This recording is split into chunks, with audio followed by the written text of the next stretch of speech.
রোজার ফজিলত আল্লাহর নবী বলেছেন, রমজান মুবারকের এত ফজিলত, মানুষ যখন কোন ইবাদত করে আল্লাহ পাক সেই ইবাদতের নেক আমলের সওয়াব 10 থেকে শুরু করে 700 পর্যন্ত বাড়ায় দেন। 10 থেকে শুরু করে 700 বাড়ায় দেন, ইল্লা সাওম, রোজা ছাড়া।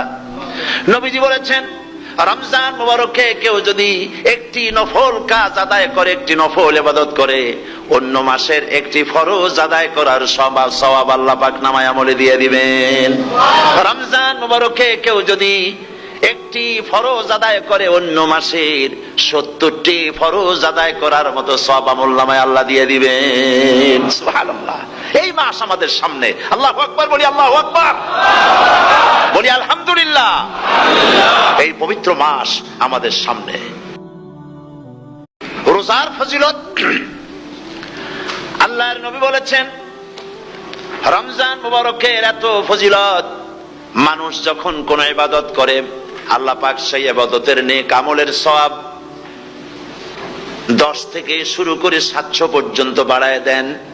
10 থেকে শুরু করে 700 বাড়ায় দেন, ইল্লা সাওম, রোজা ছাড়া। নবীজি বলেছেন, রমজান মুবারকে কেউ যদি একটি নফল কাজ আদায় করে, একটি নফল ইবাদত করে, অন্য মাসের একটি ফরজ আদায় করার সওয়াব আল্লাহ পাক নামায় আমলে দিয়ে দিবেন। রমজান মুবারকে কেউ যদি একটি ফরজ আদায় করে, অন্য মাসের 70টি ফরজ আদায় করার মতো সওয়াব আমলনামায় আল্লাহ দিয়ে দিবেন। সুবহানাল্লাহ। এই মাস আমাদের সামনে। আল্লাহু আকবার বলি, আল্লাহু আকবার বলি, আলহামদুলিল্লাহ। এই পবিত্র মাস আমাদের সামনে।